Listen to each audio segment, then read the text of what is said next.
Are you wondering how you can contribute to Funniest Thing?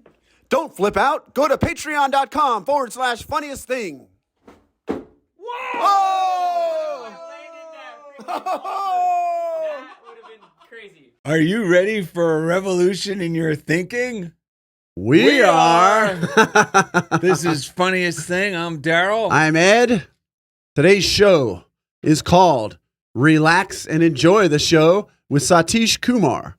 We do not need to feverishly hustle to make sure everything will turn out right.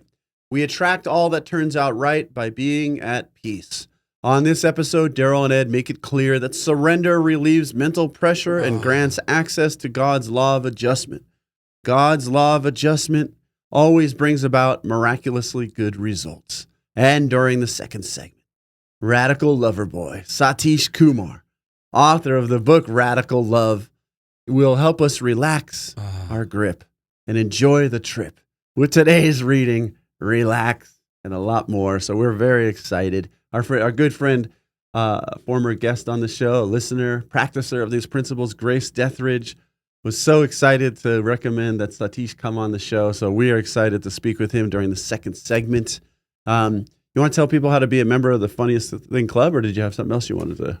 Well, I'm just excited about everything we discussed before the show. We really got a lot of exciting things to share. I'm glad one of us remembers what that was. Yeah, from one little pamphlet book that we're going to be talking about called Secrets by Francis Wilshire. But, like Ed just mentioned, you may already be a member of the Funniest Thing Club. Correct. Because we're just simply a group of truth enthusiasts who live each day as ambassadors of God's love.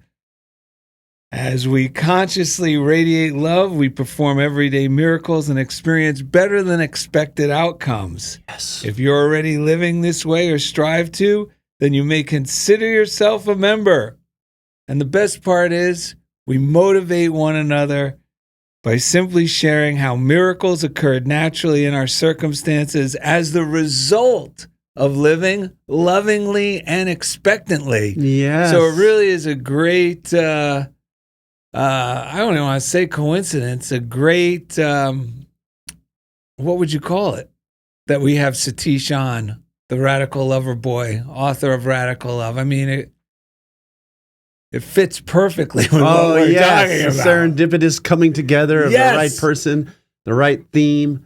We were talking before the show. I'm excited to hear from someone who does more like activism and things in the world and understand and learn how he practices this stuff and still interacts with that type of like that worldly thing, those things that are going on that can be so sticky, man. It can be hard to stay connected with this stuff. So we actually got a little reading on the second half to introduce him with that. I think from a Butterworth that I think our listeners are going to enjoy. And it's perfect because it's called "Be a Center of Love." I think it's actually the first Eric Butterworth reading I ever had. It's in a book that I was given at Unity Village the first time we visited there, which brings us to mug shots. Also, we got our coffee mugs today. I'll just say mine real quick since I just happened to mention it. If you're not on YouTube yet, you can go to Funniest Thing with Darrell and Ed on YouTube, and you can see what we're talking about here. So my mug it says Unity on it, and it actually came from Unity Village. The first time, I think it was the first or second time we visited, and we recorded our show when they used to record live podcasts from, just like in the Unity tradition. Yes. Because they were the first radio station in Kansas City, right? Like they had that radio tower where Charles Fillmore was like, we got to get a radio tower and start putting this message out in that way. So when we first started with Unity Online Radio 10 years ago, Jeff Comfort from the show, he built that online radio station. I mean, it was very cutting edge in the spirit of Unity. Anyway, we did the show. I think it might have been the one we did with Tom Thorpe. Yep. And on the shelf in Jeff Comfort's what would you call it? Control room? Yeah, his control room. From Unity Village. There was this Unity mug, and I asked him if I could have it. So I still drink from it to this day just to tap into that spirit. What about you? What's yours? What's your mug shot for today? I have a fascinating mug. I don't know if our viewers can see it clearly, but I'll hold it up. It says, I heart my Australian brindle hound. Uh-huh. And we had the story behind the Australian brindle hound. You can actually Google Australian brindle hound, and you will get a page that describes what an Australian brindle hound is. But I have to admit a little secret. I created the page because how this happened was we had a pit bull named Gabby. And if you're a longtime listener, you remember Gabby, the postal pit bull. She used to drag our mailbag in every show. She used to drag her mailbag in. And what happened was we were out, Lori and I, and back then, I mean, we're talking 10 years ago, pit bulls were like, it's a pit bull. You know, Persona non grata. Yeah, and people would like jump over hedges to get away. Like as soon as they heard it, that's a pit bull. So we were with someone. We were just the two of us with Gabby in Pacific Palisades, California. And we went to eat somewhere and we brought Gabby. And the lady next to us was so loving. She said, oh my God, is this a pit bull? I said, yeah, we had one just like it. And we said, yeah, we're always a little apprehensive about telling people she's a pit bull because they're fine until they hear she's a pit bull. Right. So the lady says, me and my husband had a brindle just like her, and we would just tell people it's an Australian brindle hound. And people would all be like, ooh, yes, I've heard of these. And they were very receptive to it. And it really was an experiment, because from then on, if people were a little apprehensive, right, and you could tell is that a pit bull? Like, because they usually ask. Yes. And back then it was like okay to hate pit bulls. It was really crazy. Yeah. So as soon as I would hear, I go, no, this is an Australian brindle hound. And there's something about the words Australian and hound and brindle is disarming. And people would just go, ooh, and come up and pet her.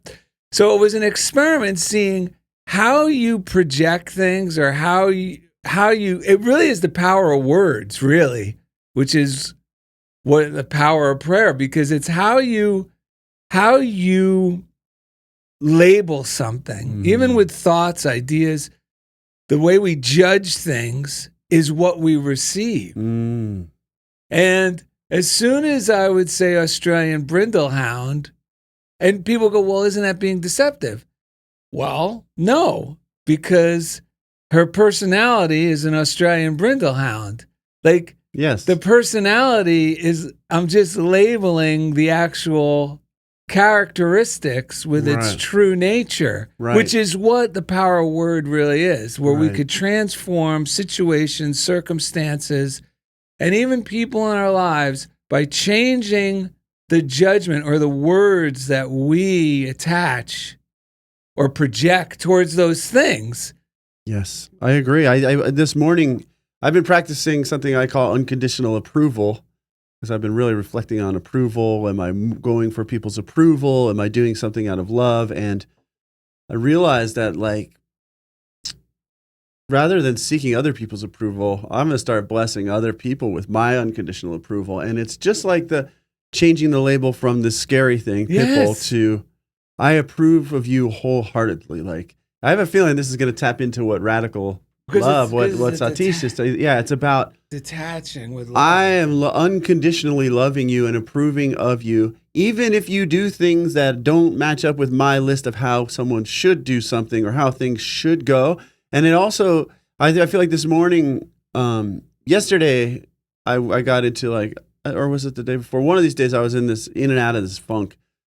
Like, I've been having a lot of these moments where I feel really open and then really like, oh no, my old way of thinking. I think I'm in one of those growth periods. So it's like either really good or like it feels like, oh my God, because I'm so sensitive now to my old way of thinking. Yeah. And so it was all, I've been realizing like we always have to come back to this moment and shift our thinking. Like you're saying, stop labeling it a scary pit bull and start approving of it and loving it unconditionally. So this morning, or yesterday, I slipped into I am satisfied. I was affirming I am satisfied. Like rather than looking for things to make me feel satisfied, I just realized I am satisfied now. I got to start with that feeling. And so this morning, it was amazing.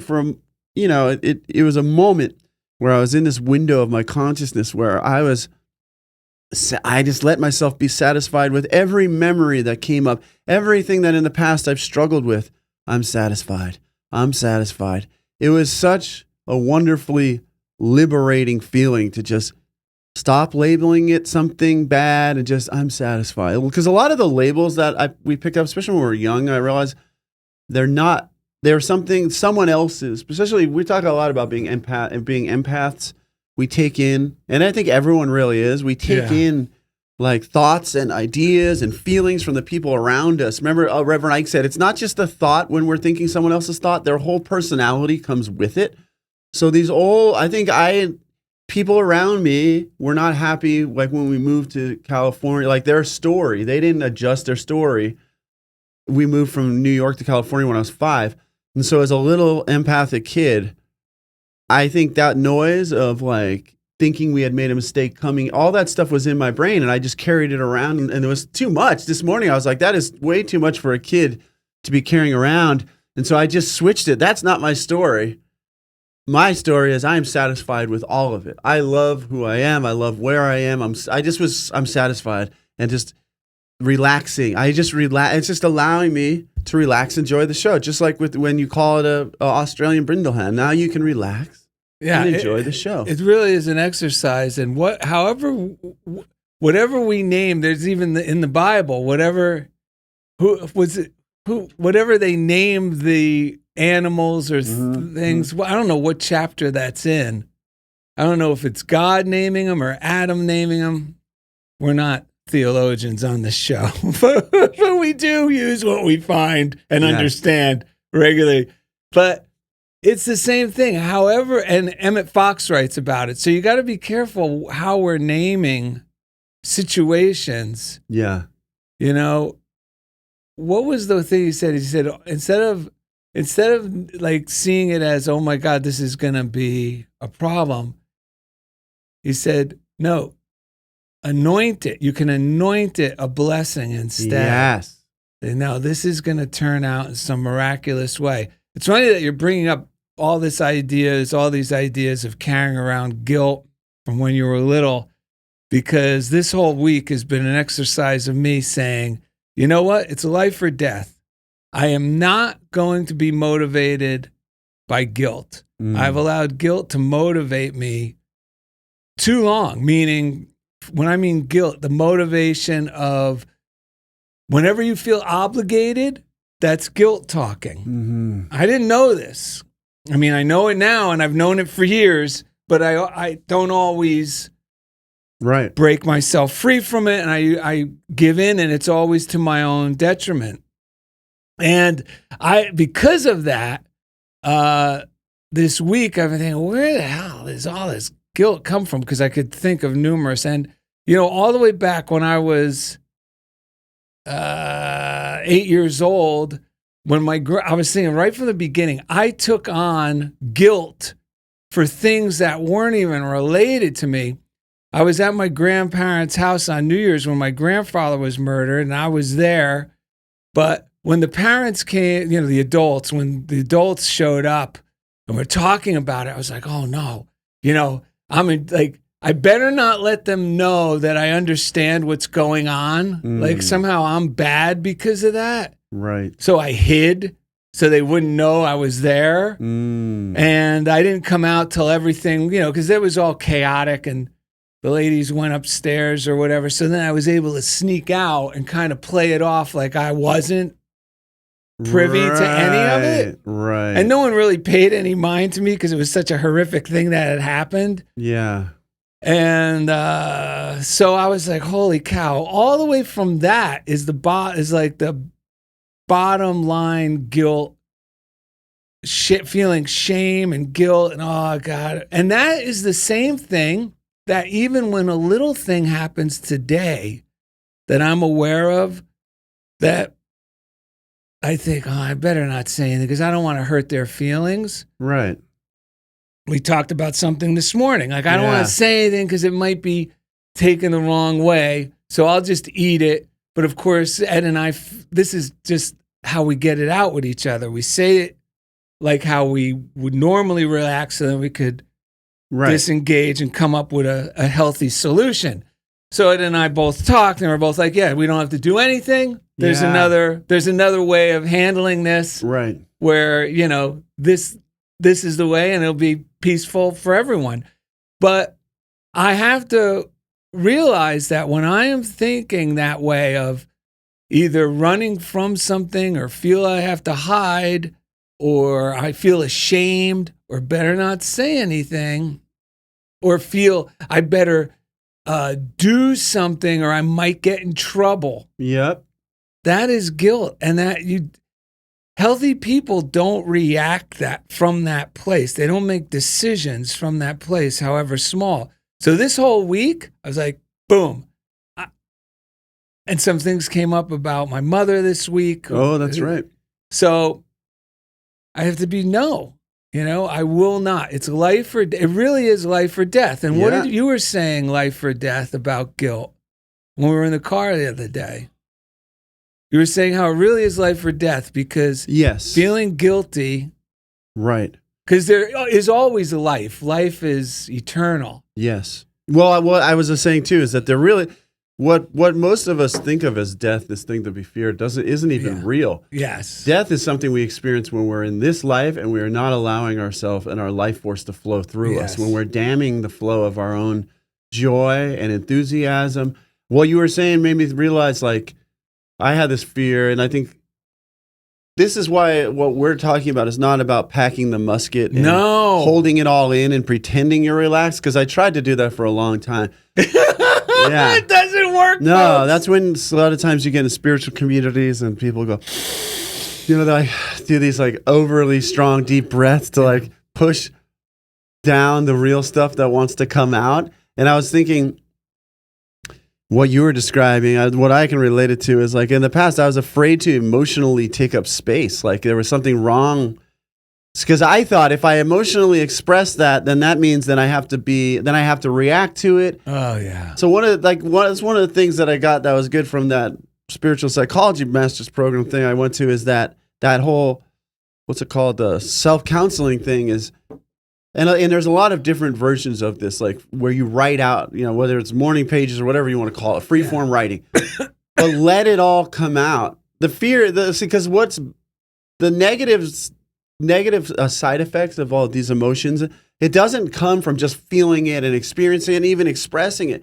It actually comes when we react from that place. Yes. But sometimes we got to let it out and see it. Like Darrell said, we talk to each other and be honest about what we're thinking and what we're feeling so that we can then move through it. Yes. Because I was equally screwed in the past or self-destructive when I would try to push it down. I was trying so hard not to react to it that it would then come out in some situation where I couldn't control it or whatever. It would just bubble over and I'd blame it all on someone or something. Yep. And so like when this self-counseling thing, I write out, F this, F you, F that person. Doesn't matter who. It could be your mom, your best friend, your wife, whatever it is. Just admit it. Everyone feels and thinks these things. I admit it to myself. And then I go into the other part of me because we all have both of these awarenesses. I say, thank you so much for telling me how you feel, and I appreciate that part of me. Yeah. And then that part, what do you mean you appreciate me? And I let it vent and I say, well, I really hear you have a lot of emotion coming up. This is me to me. To me, yes. Because I'm having to like mechanically develop a relationship with a part of me that in the past I didn't have it. No one was modeling what that was like to have a healthy relationship. So through this practice of communicating with myself and of all the people that I've helped, this seems like the single biggest thing. Like, because a lot of people do the write it out, but not a lot of people then tell the part that's writing it out, I love you, and say, I hear you have a lot coming up. And I'll ask that part of me, what do you want me to know? Once it like lets it out, I'll go, what are you trying to get me? And that part of me will be like, you need to stand up for yourself more. And it's like, all of a sudden this wisdom starts coming through. And now I don't have to argue with the person that's triggering me or whatever, but I'm getting the message from my own self. And it's not my enemy anymore, even though like the very part of me that was upset starts to give me the solutions and that's why like you and I get along and the way you work with people, like you do it through, you're good at just expressing it without trying to, filter it. That's so important because when I was getting the master's in spiritual psychology too, one of the main things when you're working with someone, it would be like, okay, you're talking about this part of you that's feeling this way, but why don't you actually give the feeling a voice? Then once you start doing that, instead of, well, there's a part of me that's mad. It's like, just be mad for a minute. Let that come out. And then you'll start getting solutions and answers. And then you also start relating to other people more because I'm not pretending to be some puppet or some robot. I'm actually, and then I go, I understand why other people have emotions sometimes and I don't take it so personally. Yeah. Yes. Wow. This is a lot of stuff. Yeah. Unpacking here unexpectedly. Let's take a moment though to bless the Patreon contributions. We're actually going to try to purchase the website, the web link, potroast. What was it? Potroast.com. Just so we can send you to potroast.com and it'll redirect you to Patreon. But for now, we're still at patreon.com/funniest thing. We've been calling it this week, this show, where I guess we're always trying to figure out what in the heck are we even doing here. So, yes, what are we doing? Right now, we're calling it a public service ministry. Because that's really what we are. Yeah, it's just a public service ministry. We come, we bring, it can help anyone and everyone that's willing to listen, that's ready for it. We really appreciate all these contributions through Patreon that pay for the studio and just keep the show afloat. Well, actually, you're helping get us to continue getting the message out, really. Yeah. Because, we would do this and we do it. We always pick up the slack with God's help through contributions from our credit cards. Right. But it's because we want to continue to share this message with as many people who could benefit from it and easily so they can hear it. Like Unity, the reason Charles Fillmore said, let's put it on the radio, because it was a free format. Right. Where he could give it up to a lot more people. Yeah. A lot more efficiently than through the mail. Right. Or, traveling to meet or traveling to Missouri for those who wanted to go there in person. Mm-hmm. And this way you could just turn a dial and listen. And that's what we're doing. I mean, you could just click this at any time, hear any one of these shows. If you missed something or a topic that you like or heard before and you share that specific little thing with a friend, it's so easy. You just find the episode, you play it for your friend, just that little portion that may have helped you, or you thought, ooh, Charlie can really benefit if he heard this. Yes. I mean, so that's what you're really contributing to. Right. And on YouTube, there you can share the videos. If some people prefer to watch, some people prefer to listen. But the main thing is, what we want to share is things that have valued and really, really saved us. Like, when we needed real medicine, not someone selling us the medicine, but also having their own interest in it where it got twisted. That's why it's a public service ministry. It's just public service because the world is better when we share our gifts generously with one another. All the solutions are here. That's what we need to realize. We just got to value them enough to share them and trust that we are supported by a loving universe so that when we do that, we will end up benefiting, even if it doesn't come directly through the channel of Funniest Thing as our income. There's so many other channels by living this way and staying in the flow of prosperity, because this is really prosperity. It includes health, joy, feeling empowered, allowing yourself to take up the space emotionally, but not by like throwing it around, I'm here, but like really just filling up your own space. And then it turns into a radiant light that encourages and inspires others. If you're on Patreon, we've been doing something to just for ourselves and for the people who are contributing, just a little something every Tuesday. We've been doing a prosperity Zoom class. Grace Dethridge, who hasn't been actually able to attend the Zoom class, said, "Thank you, Darrell and Ed and fellow classmates. I love this abundance of recordings I can listen to for inspiration, encouragement, and enjoyment. I have a few classes to catch up on, and I am with you in class via the recordings from afar in a different time zone, feeling very rich with you all in my life." So you can, if you're not able to attend the Patreon class, you can join us through the recordings. Yeah. Okay. We got a great letter from Nancy Norman. If you want to send us something, Funniest Thing, P.O. Box 1312, Culver City, California, 90232. She sent us a series of amazing birthday cards for our birthdays last month. They're not signed, but we can use them, she said, at other times. But she did send us a card and a nice contribution. She said, "Hello, my darlings, Darrell and Ed. Happy belated birthday. All of the enclosed cards just shouted out your names. So they carry abundant wishes. I didn't sign them, so you can pass them on. If I had signed them, it would have been from me, Charles and Myrtle Fillmore, Emily, Katie, Emma Curtis Hobson, Emmett Fox, and all those non-physicals that are thrilled with what you are doing. Darrell and Ed, you are adored. Love, Nancy. All right, so that was great. And she sent us a nice contribution to the show as well. Yeah. Did you want to read the quote from? Okay, a quick card from Kirky. This is worth listening to. Very little that happens in my daily encounters is worth my worry, resentment, or feeling sorry for myself. If I am always ready to take offense and be hurt, I'm selling my contentment very cheaply. So don't be cheap. And that is from Kirk. And on the front, it says, you are very important. Of course, he's making fun of me. There you go. Oh, wait, there you go. Look at the face. Wait, I can put it in this. Nice. That's funny. All right, that's a good one.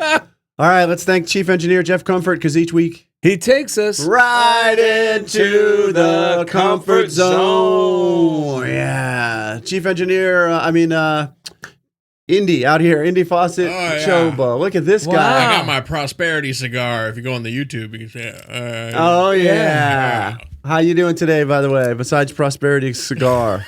Doing great. I got a pimple on my nose and covering it up. I was wondering what that star was. Yeah, my girlfriend. Okay. Yeah. But anyway, love you guys. All right, a few quick readings from Francis. We'll breathe and we'll bring in perfect, because these are going to set up our segment with Satish. Because in truth, we find that it's the raising of our consciousness that creates the change. And there's a book called Secrets by Frances Wilshire, and this book, I think, is from 1941. She says, when your intellect and intuition agree on a thing, it is the most powerful feeling you can have. For your intuition is your soul telling you through you that you have the thing you want, or that you are the way you want to be, and your intellect does not argue back but accepts it with childlike faith. It is this childlike consciousness that knows nothing is too good to be true, and that the better it is, the truer it is, for it has just left the mind of God. The reason you are desiring it is because it's so near to you. The stronger your desire for it is, the nearer it is to you. It is this state of nearness to spirit that counts. So it is through me, your childlike spirit of play, that you enter the kingdom of heaven. And then, so that's about when our intuition and our intellect are in alignment. And on page 23, she says, it is a rise in consciousness that does everything for you, such as healing, changing conditions, etc. Think any thoughts that give you a spiritual uplift and a superb feeling of power. They will inspire you to rise up in a consciousness and say to yourself, I am the perfect child of God. God is my Father. Then it will be easy for you to get the feeling, I and my Father are one. And then the last thing we have. I love the last. Is that the one with the joy? Yeah, it says. This really is everything in a nutshell. Yeah, so the book is written like through the spirit of joy speaking to you in this part. And it says, now my very own secret for you is this. The feeling of joy has magic within it. Because on the feeling of joyous love, you streamline yourself right up to God. Then you wish to do things. You wish to do things, which is exhilarating. You transcend the personal feeling of must do and streamline yourself right to the spirit of the thing you are doing or enjoying. This is the way you really savor it. For joy goes up and through you and touches the spirit of the thing you want, first in your own consciousness by making you joyously aware of it. Then the feeling flows out to it with joy and love. In this subtle way, you become conscious of the thing you want. And the law is, when you become conscious of anything, you express it. And when you express it, you have it. It is all a matter of first recognition, then feeling for it and acceptance of it. Yes. And you could change anything you feel like is a burden into a joy. I do it often. Like I'll have my to-do list throughout the week. And I keep letting them go when they don't feel good, like joyful to do. Yes. I don't go, it's still got to be done today. Right. Like I have to get some things from Home Depot, and this is a true story. And I've been putting it off because it didn't feel right. It was just this morning that I started getting that enthusiastic, joyful feeling about going getting the items I need. Mhm. And that's when I know it's time to act on it. And every time I do, everything I need seems to come to me efficiently. I meet joyful people en route Yes. or as part of the process Right. in the interaction of it. And then the assignment itself or the project, this joy seems to be like a nice tide coming in, and it kind of carries through even the process of completing the project. That's right. It's incredible. And that's what this whole episode, the description of it and what we're trying to get across is the peace is the magnet. Like, don't try to do the old way of I'm going to push my way through, or I'm going to make it happen. The peace, the joy, and then you'll, like she says, it's so perfect, you'll desire to do it. Yes. That's like when I met Tyler, the Creator, yesterday, that rapper, musician. I was going to ask about him. I saw him at the book fair, but I didn't quite, part of me wanted to say hello, part of me didn't feel right. And I kept putting it all, like I said, if it feels good and it works Yes. out, instead I'm going to get a coffee. I got the coffee, and I was just standing there next to Stephen Tom Thorpe. And Wait, I look Stephen up. Tom Thorpe? Oh, Stephen Tom Thorpe. Yeah, because he was with us. I thought the rapper's name was Stephen. No, I was standing next to Stephen, and then Tyler, the Creator, walked right into my space. And I said, excuse me. This is how it works. Yeah, I was able to tell him that. I said, are you the one who was your song, the song Potato Salad? I said, my son and I used to listen to it on the way to school every day. Really, and then we just had a heartfelt moment, fist bump, and he went on his way, and it worked out. And sometimes it feels like we really have to cut the wires. Like you said, Yeah. some people say it's counterintuitive to live this way, but No. like you pointed out, it's actually intuitive. It's counterinstinctive sometimes yes. because a lot of our instinct has been conditioned to be fear-based Yeah. and judgmental. No, this means and I should worry. overcome this feeling of feeling bad about saying hello to him and push through, and it wouldn't have worked out. Yeah, a lot of like self-help, they encourage you to overcome that and muscle your way through, No. but more important to get into flow with love and life when we act. And that's when, because Yes. when we feel prosperous, prosperity follows us. You know what it does? It changes us from being repulsive to magnetic and Yes. attractive. It makes Yeah. us attractive. Yeah, so let's take a breath to clear our mind. We're in the money. The skies are sunny. We're in the money. The skies are sunny. We're in the money. The skies are sunny. All right, coming up next, Radical Lover Boy, author of Radical Love, Satish Kumar, helps us to relax our grip and enjoy the trip with today's reading. Relax. Thank you for listening to Funniest Thing with Darrell and Ed. We'll see you in a moment. Welcome back to the second segment. You made it. With today's guest is Satish Kumar, the Radical Lover Boy, and Ed's going to introduce him with a reading we have. First, I hope Satish knows, this is an unorthodox podcast. There's many normal interview podcasts where you can hear about Satish in all the normal ways. We want to really get to know this fellow. First thing I want to say is Grace Deathridge said, I am blessed with Satish's presence in my working life. It feels like play when he's around. Much like the Funniest Thing podcast, I find him to be an inspiration, reminding me to pay attention to truth and love. I'm inspired by his global walk for peace as a young man, walking 8,000 miles without money and meeting Martin Luther King Jr., among other things. I'm also inspired by his continual enthused service, which I know is his joy. So that's what Grace said. When we heard about his book, Radical Love, and his approach to life, I immediately thought of one of the first readings from Eric Butterworth I ever read was called Be a Center of Love. This book was given to me also at Unity Village many years back. And it says, when the world around you is in turmoil, you may be confused as to where you should stand. When social issues become polarized and politicized, people may demand to know, are you for us or against us? It is important to know that you need not become trapped in divisiveness. You can take a stand for unity. The one thing to be against is the tendency to react in anger and hostility, to give vent to feelings of bias and prejudice. And the important thing to do is the important thing to be for is the way of love. It says you can be a positive onlooker. It's not a passive or weak-willed function. His is a dynamic activity. Even though he takes no stand for or against, anyone can become an arbiter of good feelings, a center of love. And our understanding of Satish is that you, sir, are a center of love. How are you today? I'm very well. Thank you. It's so nice to hear your beautiful voice and also your beautiful smile. Hey, thank you, sir. Well, it takes one to know one. You have a beautiful smile yourself. Yes. That's the first thing we noticed about you is the smile. And that was the first thing we said. I think we can have this fellow on the show because he seems to be exuding joy, which is what we love.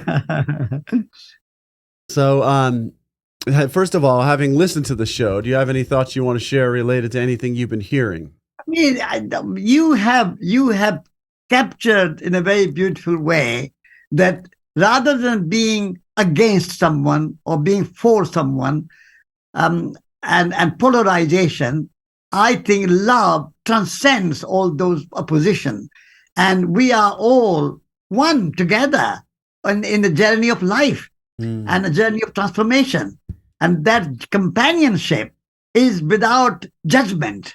And when you start to make judgment, you lose love. Love goes beyond judgment. Can I say something? I can't believe you're saying this about judgment, Satish. I make notes to myself in the morning after I do my meditation. And I just read this to Ed because this idea of judgment came up. Here it is. And this is what I wrote to myself. Judgment hypnotizes me. This is when I'm being judgmental. Yes. This isn't me seeing other people judge. I'm talking about me. Judgment hypnotizes me into a nightmare. Yes. It always puts me at odds. It disrupts my peace. Yeah. No matter what I'm judging. It's a hypnosis that I fall under until someone comes along and snaps me out of it. The way I could snap myself out of it is getting back to trusting God and moving forward with joyful expectancy, knowing that I am not, like you said, Ed, I can detach with love by saying, you know what? I approve of that. It doesn't need to be I don't need to make it part of my understanding. I can bless it, be an arbiter of peace instead of, because the judging and the disease is starting to happen in my mind. Then it gets worse when I share that with another person, because now there's two of us thinking that way. Now the thing is that when you criticize somebody and say you are not good, you are doing this wrong, you are doing that wrong, you are kind of putting yourself above somebody else. Whereas when you appreciate somebody rather than criticize somebody, in our relationship with anyone, friends, family, wife, husband, mother, father, colleagues, anyone, when we start to criticize and complain, you didn't do that right, or you did not do this right, or always complaining, criticizing, that is a kind of judgment. Whereas in my radical love, what I'm saying to my readers is that we need to go beyond criticism and beyond right and wrong. There's a very beautiful line by Rumi, Rumi poet, Sufi poet Rumi. He said, "There's a field beyond right and wrong. I will meet you there." Yes. And that is where we need to transcend this kind of dualism and judgmental criticism and complaining, and accept reality. Because each and every one of us are different. We cannot. This is the kind of beauty of the universe and the gift of God, that each and every one of us, 8 billion people on this planet Earth, each and every one is unique as a gift from God, gift from the universe. As a child, we are unique. And when you start to compare, criticize, complain, then you don't want them to be different. You want to be like yourself. And this is the key to radical love, that you go beyond There's critical, complaining, judging, and a kind of right and wrong. But accept other people as they are, and then work together and companionship. And in that kind of participation of life, you transform each other, you influence each other, you change each other without kind of judging way. That's the kind of radical love. Yes. It's funny that it's almost like radical it only needs to be added in this world relative to a world that doesn't believe that love can really transform everything. Because really, when we settle into that love you're describing, it's just love, right? It's just, Yeah. And it's so powerful and it's so amazing. How do you yourself, because we really want our people listening to the show, if they're in their car or wherever they are, what are the things you do in the moment, or do you have a morning routine you do to stay attuned to this? Because I know it's sometimes it's easier said than done at the moment. So what do you do to keep yourself in the flow with this radical love? Yes. I mean, the thing is that one thing I do, I mean, I've been married to my beloved wife, June, for last 52 years. And in those 52 years, every single day, we read something together uplifting, something inspiring, a beautiful book by poets like Rumi or Wendell Berry from America, or Walt Whitman, or Henry David Thoreau, or people like that, and then and Tagore in India. So we have read hundreds of books. Every morning, 7 a.m., we have a cup of tea together and we read something uplifting, something inspiring, something poetic, something wisdom, not superficial reading, but something profound reading. And that reading together inspires us.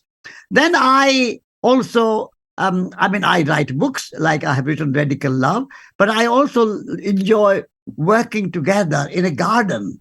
When you are working in the garden, the magic of nature and the miracle of nature, and your love for flowers and fruit and vegetables and the plants and even insects and butterflies and bees and wasps and earthworms, that love extends from human love to love of nature. And at the moment, we are kind of destroying nature because we use nature only as a resource for economic growth or something, materialism. But we have to start loving nature in a slightly more profound way. So I love gardening. And when I go in the garden, it's like my meditation. It's a love meditation, love of the garden, love of plants, love of insects, love of butterflies and bees and ladybird. And so many other things, and the water. So that is what I do. And then, of course, I started Schumacher College, where I teach. But I always say to young people there that what I'm teaching you is nothing but love. All our philosophy means love of wisdom. We have forgotten, we have made philosophy into academic subject and a kind of language and words and a kind of intellectual ideas and academic ideas. But that's not philosophy. Philosophy is love of wisdom. And the love of wisdom is human love as well as the love of nature. And also I say love yourself. Because quite often we don't love ourselves. We think love means loving somebody else. But I said, no, you have to start loving yourself. You don't love yourself, how are you going to love somebody else? That's my daily practice. I like that daily practice. It made me think about my daily practice. Yeah. Because in the morning I start with, it's a little bit different. My wife's a late sleeper and I am not. So I let her sleep. Well, she's sleeping. I'm doing my readings. It's ironic, though, that we end up reading the same books. And she'll remind me of something later on in the day if she hears me falling out of alignment with life. That's right out of something that I read. And it's very loving and keeps me on track. But one of the things that I keep to engage this, too, is, like you said, appreciation. And, you know, it's good for our listeners to know not to get depressed over the ideas that, we don't really love our environment as a collective whole, because by each one of us appreciating our little piece and what's in our little Garden. our little garden, whatever that is, whether you live in the city and your garden is like mine. I take a daily walk. My garden includes my dog, our cat, Absolutely. and it just, and I see the God in them. And then when I go on my walk, I send love. This is my exercise to get me feeling in tune with everyone I pass. I don't necessarily means I have to go, hey, I love you, but I am loving them in my mind. I'm seeing love go towards them. And I've shared this on the show before. It is incredible how so many people spontaneously respond to that love without me, externalizing it, other than I'm thinking it, I'm feeling it towards them, like blessing them and letting them go on their way. And they'll smile and wave, and I feel so, wow, I love this stranger. I love this person. The other day I got to the top of the hill, and there was a young guy up there, and where I take my walk, Satish, it is people of all different colors. Where my walk is, Ed knows that. It's not like... it's the hill in Culver City. It's over the hill there. in Culver City. It's not like... There's other areas where it's predominantly certain types of folks, but everyone's on that hill. Everyone's on this hill, Satish, and I love it. And I get to the top, and there's a young guy, fit, no shirt, and he's up there, and I'm probably old enough to be his grandfather.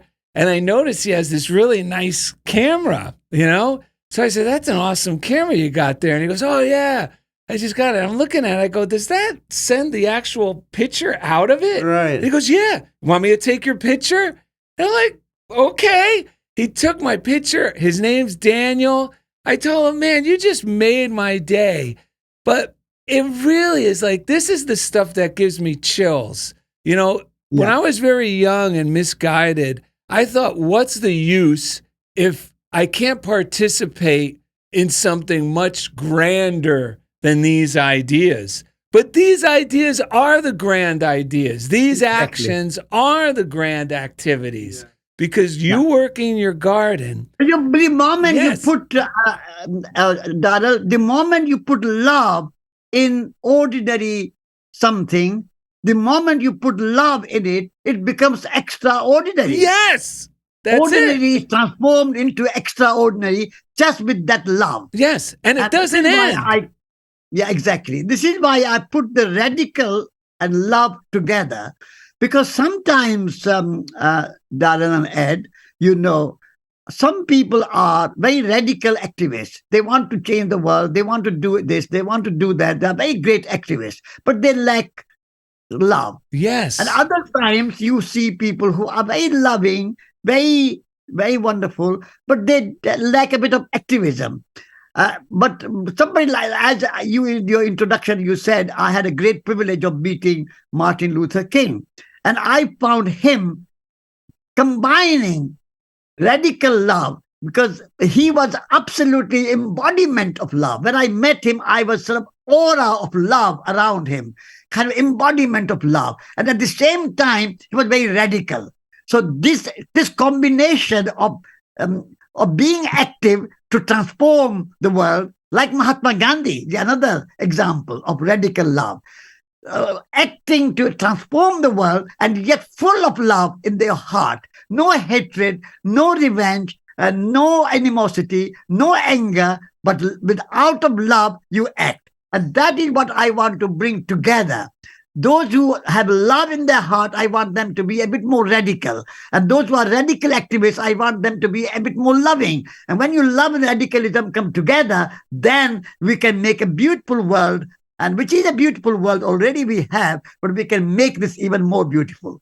I love it, man. That is fantastic. You're speaking our language. Yes, because even in the New Thought community, where we draw a lot of our wisdom and our love of wisdom from the New Thought teachers, Charles and Myrtle Fillmore, Emmett Fox, Catherine Ponder, all these different writers, there's a radicalism to it in that when unity was developed, it was breaking free from the confines of what Christ's message had been kind of, Dogma. it wasn't. And They said if Christ said we can heal, we want to heal. If Christ said Yes. prosperity, then we want prosperity. We don't want the sort of watered down version of it. We want to bring this into our lives and into the world and live it fully. So I love what you're saying there. And I love as a surfer, man, come on, radical. That's a great word for me. And I've definitely been a radical person in rock bands. And so I like the way you're saying this because it's really helping me to understand how to weave all this together. Because Darrell and I are radical in our own right. Because we allow ourselves to have real feelings about things that don't feel right for us and to be loving. I love it. It's like fire and water. It's like it's all coming together, You know what? It's crazy that you bring this up because yesterday Ed and I went to a function that had a lot of activists, but they didn't have the love. And then so Ed and I had to all keep throughout the process because some of them were nice people, but it was so they forgot the love in their activism to the point where afterwards Darrell and Ed needed to because a lot of the time we were there, we were rejecting and reassessing, just within ourselves. Because we're very we're empaths, so we feel all this energy around us, And we had to regroup and realize, okay, well, why did we feel this way? Oh, well, and you just gave it you clarified what we were experiencing. There was a lot of activism there, but very little love. There were some very loving, creative people there. I seem to gravitate to those tables more because it was void of the harshness, the judgmental, the judgment of just being against something. And that's the problem too. Many of them were so focused on being against something, they were giving more power and resistance, it felt, to the thing they were against. Right. Yeah. No, that really speaking, people like Mahatma Gandhi and Martin Luther King or Jesus Christ and St. Francis and Mother Teresa, these great examples we have of radical love, they are not against something. No. They are for transformation. They are for transformation of human consciousness. And also they say there are two kinds of love. One is a moderate love and one is a radical love. Moderate love is love somebody who loves you. You expect them to love you back. And you love somebody you like, you agree with. I say, yes, I agree with you. I love you. I like you. We agree. But radical love goes a bit further, a step further, and love somebody who may not love you back. So you drop your expectation of being loved back, and you love unilaterally.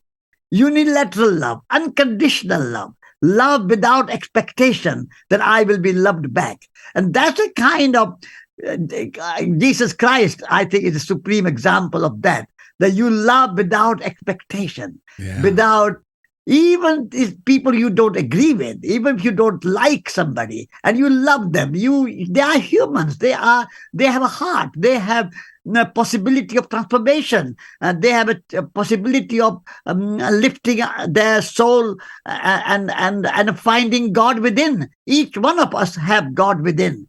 Nobody is deprived of that inner spirit, but that is hidden. That's kind of dormant. And therefore, by unilateral love, unconditional love, you can arouse that hidden love even in somebody who is a little bit kind of deprived of love.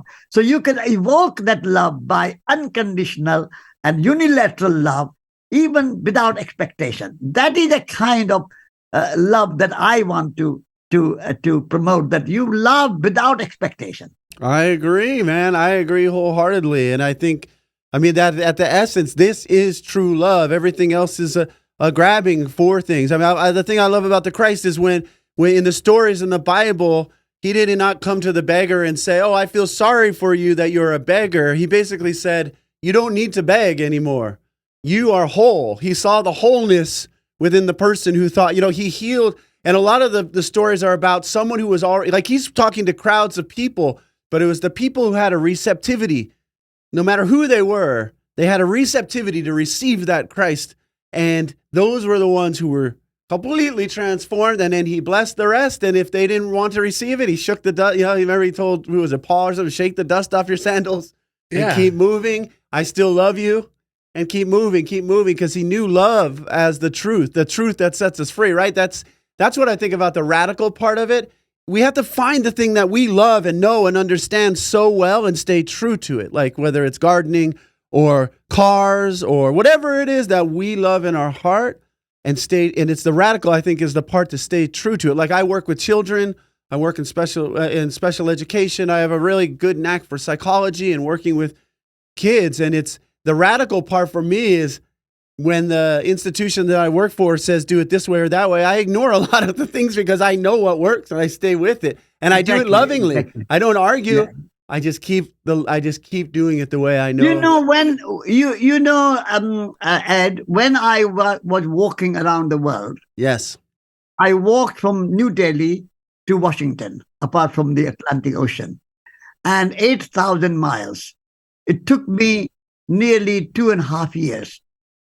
And I went without a single penny in my pocket. 2.5 years, 15 countries, Pakistan, Afghanistan, Iran, Azerbaijan, Armenia, Georgia, Russia, Germany, France, England, America, Japan. And you say, without a penny, without a single dollar in my pocket, only out of love in my heart that I was going to the strangers. And strangers looked after me. They fed me. They gave me bed for the night. They gave me shoes when my shoes were worn out. They gave me clothes when my clothes were worn out. I had nothing in my hand, just love in my heart. 2.5 years without touching a single dollar, a single cent. And so I experienced that radical love in my life. Yes. I could go through unknown countries, unknown languages, Christian countries, Muslim countries, communist countries, capitalist countries, rich countries, poor countries, and everywhere that love of humanity I experienced. So I experienced that love in my heart. Yes.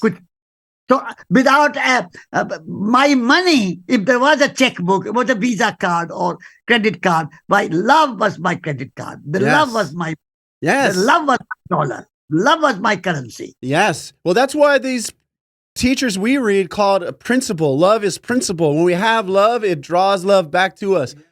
It's something we can rely on, right? It's something you can truly trust. That's where these things that we talk about on the show and you're talking about, it brings the only real security there is in the world to find that thing that is truly reliable, which is this radical love you're talking about. When we follow the thread of this love, it's principle. It will come back to us. We will be shown the way. The doors will open.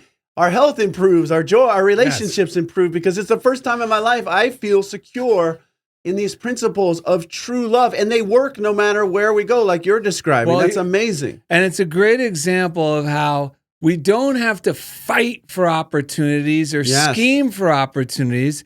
Let's just continue to love in our own little garden with our own little people that are right in front of us right now, or our pets, and just appreciate what's right here, right now. And it's as if everything we would need materializes. It's the opposite of what a lot of what has been taught through the years and years and years of how to survive. But it's not it's funny because this now seems radical, like what Ed said, when really the teaching of having to fight and scheme and push and shove and bite to get what I want and fend off others and they're bad and we're not. And if you're with them, forget about you because they're going to cause problems for us and we won't get what we need to survive. That's radical. It seems radical, but this is really the only thing that works. It brings true peace, man. It brings true peace. Yeah, and I love what you're saying too, because then when we're activism, when we're going to take out, it's not that we sit around and, I'm just going to sit in my garden. Then we feel inspired to go out. And then when we want to make a change, like for me in the last year, I started speaking up more in my school. and I was speaking up from love, and I met the people who were receptive to it, and I formed more alliances because I was inspired not by war, but by love and wanting more love for my students, more love for my staff, my colleagues. In the past, when I thought it was a battle, when I had more activism and less love, I would just run up against, I'd end up arguing with the wrong people. Yes. But when I have the love in my heart and I'm doing the activism part you're talking about, then I make real alliances like you. I mean, you're a living example of someone who's speaking with fire and love, and you're creating avenues in the world and blessing so many people. It's such an honor to have you on the show today, sir. This is my pleasure. It's my pleasure because I believe that love is the essence of life. Love is the purpose of life. When you do whatever you are doing, whether you are writing a book, or you are gardening, or you are cooking, or you are working in an office, or doing a business, or doing a politics, or anything you do, if you do it for love and with love, then your work will shine. Whereas if you do for money, for name, for fame, for power, for prestige, for status, for some award, some recognition, all those things don't bring you any happiness. Yes. Those are just superficial. But if you do it, whatever you're doing it for love, and you are, all your work, all your thinking, all your writing is imbibed and informed and a kind of permeated with love, then whatever you do, it will bring you happiness, bring you joy. But if you are seeking name, fame, power, money, status, position, all those things, however much you seek, you never get it, and you are never happy, you are never satisfied. The only way to be happy is to imbibe your life and all your work and all your works with love, and that's a kind of passport for happiness. So true. And we could do it right now. That's the best part. You don't have to wait to get anywhere. We could be happy right now. Every listener could be happy right now by just starting to appreciate. If you're listening to us in the car, oh my God, look at, I'm driving this car. I have a driver's license. Yes. I can go anywhere I want. I got air conditioning in my car as I listen to Darrell. That's how I get my appreciation and my love flowing when I'm thinking not so lovingly. I just start appreciating the little things, and there's so many things to be appreciative of. Yes. That's the Christ when we embody that, then it heals the part of me that thought I needed to be a beggar. Yeah. And it turns me now into someone who has something to give everyone, which is love. And when I speak with love, even the people in the back who I don't even know, like when you're speaking, Satish, I'm just thinking, people in the room, our hearts start to swell, like, because you're speaking, you're like hitting that note that is resonating in my heart. And now we're activating. That's activism too, because it's activating the love all around us that might have been falling asleep, like you were saying. And now we're helping to wake that up. And then we're really at home here. I really believe I came here to bring this love, to be a channel. We all come here to shine this light. It's such a gift that we're even here while we're here. More and more I see this. We are all rich because we're in these bodies and we have these powerful minds and imaginations, and we have this intrinsic love that each one of us has things that we love more, are interested in. If we pursue those things that are in each one of us, then the whole world gets transformed for the better. Yes. Absolutely. And love can work and should work at every level. Mm-hmm. Personal level, family level, friendship level, in a workplace, in politics, in economics, in business, whatever we do at every level of our life. Love has to be the guiding principle, the organizing principle, and the permeating throughout. Then I think we can, at the moment, our focus has become much more on money. Yes. Money becomes a kind of guiding principle. I want to replace that with love. And I want to say the guiding principle, the organizing principle of politics, of society, of business, of industry, of workplace, of family life, of wherever, at every level, if we put love in the center, and then money, power, politics, business, industry, all those things can have their place. There's nothing wrong with anything. Or we need them. We need business. We need politics. We need schools. We need universities. We need everything. But what is the purpose behind it? all those things are good and necessary and useful for our daily functioning of life. Yes. But the inner principle of all those organizations should be love Yes. rather than money or name or fame or power. Yes, because we've been lied to because fear has taken over the conversation, and it lies and says love is weakness. It lies and says, no, it's fear that's protecting us. It's all nonsense. The universe is driven by love. It's principle behind everything. Like you say, when you're in your garden, you feel this, you know this. When I surf, I know it's love that's God. Like when I'm connected with my students, I know it's love. It's so obvious. It's just that fear has been in so many heads lying to us and going, no. That's just weakness. And it's not. It's the most powerful thing. I mean, look at us. We get to talk to you and do this show. And this is the most powerful feeling I can have when this joy starts to flow. Yeah, because once love falls out of my mind or anyone's mind, then it turns into worry and scheming. If I'm not loving, my mind starts to worry and scheme. I better do this. I better protect myself. I better say this. I better not say that. Or I might cause this. And it becomes all about self-protection. Yes. And then I'm done. Then it's over. And I may be moving through life and I may seem to get what I want and pay my bills, but I'm dead. And I love the definition. There's in the Bible. And like I said, we're not theologians, so you probably, listeners, know where these parts are better than I, but I do know they're in there. And one is, and I think it's John in the chapter by John, where it's God is love. And wherever love is, so is God. And I use that one a lot, especially if I'm in a jam or I'm feeling out of sorts. I go, wait, all I have to do, which is at my disposal, I could bring love into the situation. And as soon as I bring love generated from within me, the way I'm changing my perspective in the moment, and it could be saying hi, could be sending a smile just to get that love moving through me. Now God's in the situation, meaning all the power of the universe for good is now in this situation. Yes. And man, that is so exhilarating. And I guarantee you, if you try this experiment in your own life, whether you're at the register or in line and someone has more than 15 items and you're in the express line, try sending love to get you out of the judgment. And I could guarantee it, that you will be surprised about how, without even saying a word, or maybe you're inspired to say something kind out of the blue, it shifts. And it shifts in a way that you're going, oh my God, Darrell, Ed, and Satish are right. This stuff really works. This stuff is practical. They're not just talking about good ideas and saying love is, we all know love's a nice thing to think of. No, they're talking about a practical way of living, that love is the most practical way to solve problems and transform situations, everyday situations, for the better.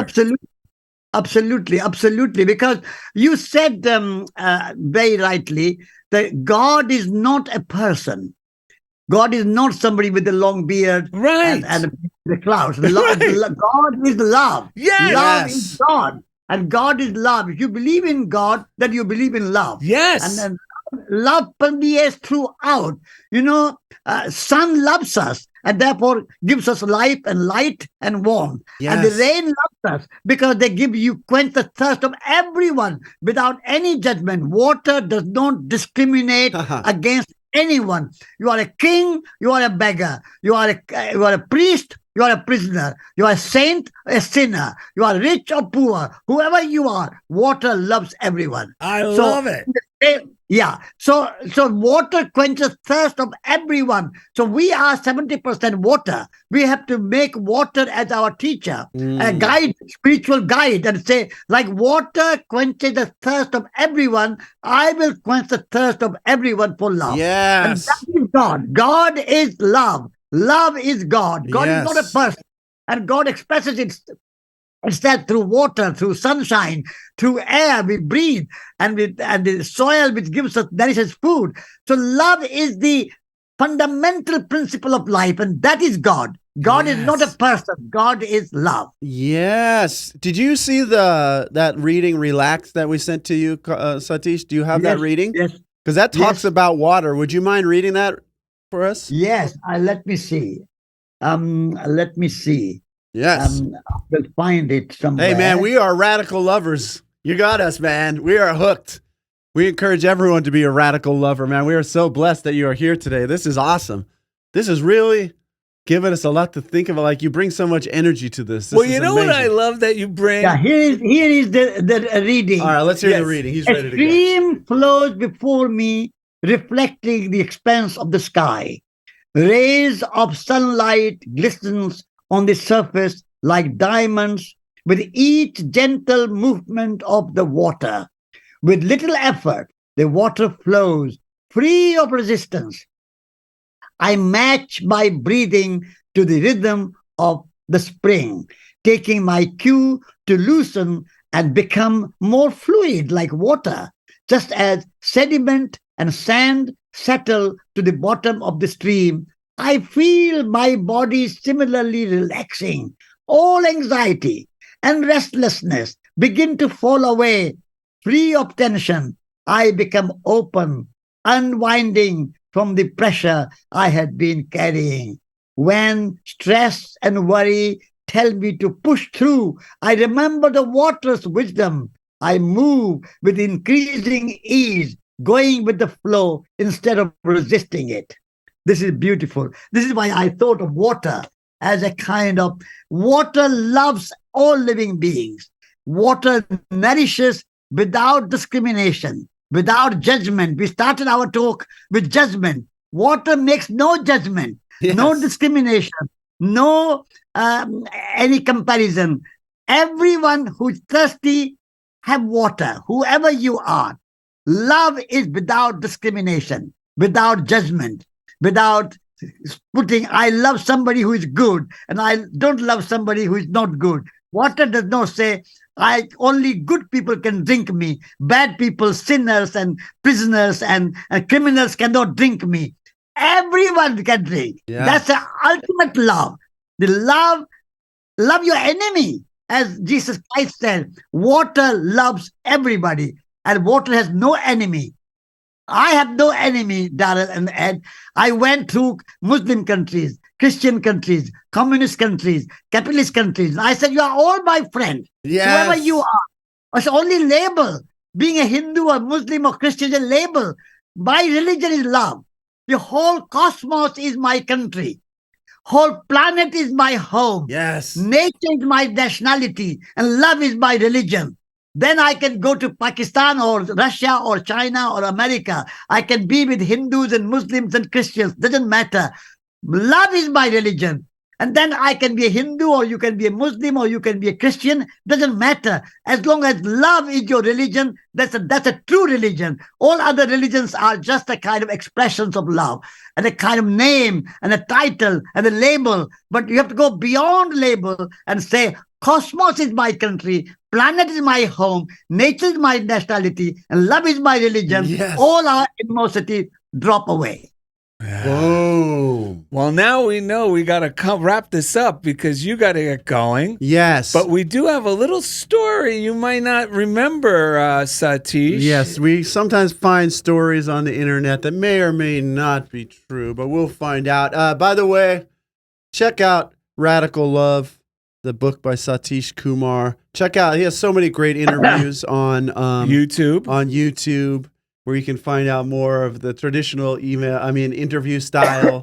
We wanted to get into the heart and soul of what makes this man tick, and I think we've done it, man. This has been amazing. What I wanted to say earlier was, you know what you've done for us and our listeners, and I really appreciate it. I know Ed does too, is that you took a deep, dark, thick, black Sharpie marker and underlined and highlighted the truth that we all believe and that we can all agree about, that God is love. And when we bring love to anything, we transform it for the better. And each and every one of us has that power to choose to do that. Right. So I got to thank you for doing that for all of us today. Exactly.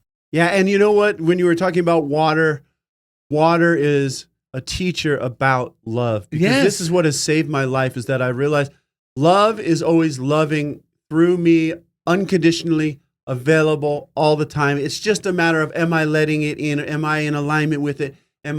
but it has saved my life because it has given me true security, and it's helped me to learn and become a constant learner.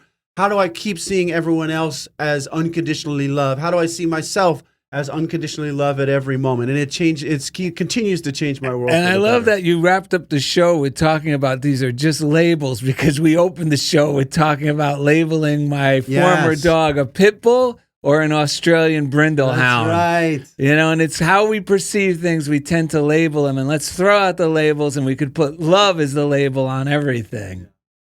Yeah, exactly. That's the best label. Sometimes a little chat like we had today with people with an idea for unconditional love, we find out we're all on the same page, man. It's amazing. Yes. So anyway, we're all human.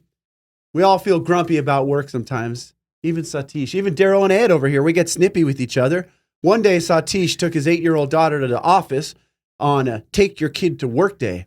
As they were walking around the office, she was getting crankier and crankier, crying and sobbing. Satish asked his daughter what was wrong. As the concerned office staff gathered around, she sobbed loudly. Daddy, where are all the clowns you said you worked with?